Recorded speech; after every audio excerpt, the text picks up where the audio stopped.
your argument on the topic of intersex being existing in the 21st century. Does it mean in one or the other, in the lineage of creation, there existed intersex? Or can the people argue that it's all about genetic mutation? Thank you. That's a good question. But to respond to your question, I would like you to go back and think about what is an intersex. And when do we refer to someone as an intersex?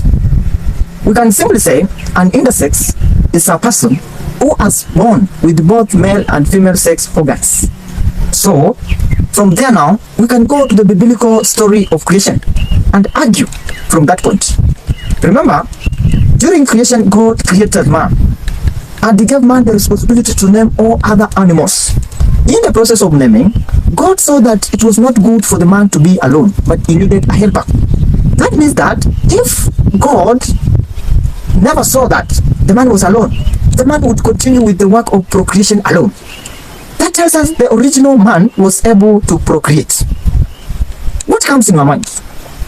Does that tell us Adam was an intersex? And if he was, does it mean that being an intersex could procreate alone? That's the big question. But again, when God saw that it was not good for man to be alone, he created Eve. God was able to create Eve from the dust like the man. But he never did that.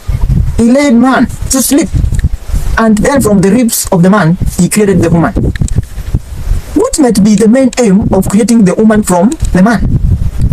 In my perspective, I can say that if the original Adam was able to procreate alone, then the main purpose might be was to weaken the man, such that he could only do the work of procreation in presence of a woman.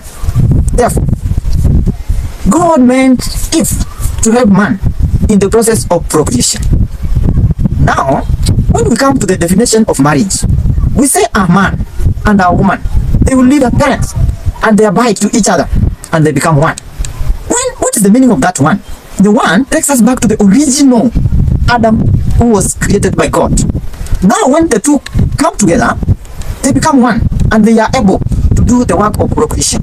And if that is the definition of one, and the Adam in the original story of creation was alone and was one, then it means that what is being contained in a woman and what is being contained in a man was present in the original Adam.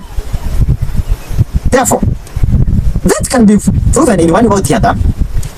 In the current situation we are experiencing in our world, whereby some people are being born intersex. That means in one or the other, in the lineage of creation, there existed an intersex somewhere. That's why we can experience some people being born intersex. In other way, we can also say that being born intersex, it existed during the earlier creation story.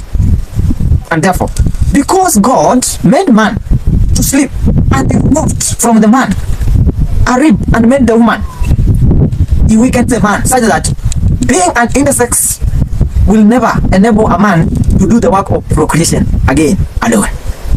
That's why even if someone is born intersex, he is never able to do the work of procreation alone. Even at some circumstances, you find that the both organs found in that man are all inactive, such that they cannot do the work of procreation. That's my argument. It takes us to a degree of evaluating further whether the original man Adam was an intersex. If he wasn't, then why are some people being born intersex in the current world? If we say it's about genetic mutation, then does it mean that in near future, because the more we are evolving, the more the genetic mutation is taking place, does it mean that 3/4 of the world will be intersex? If that is not so, then we cannot argue on the basis of genetic mutation. Thank you for listening.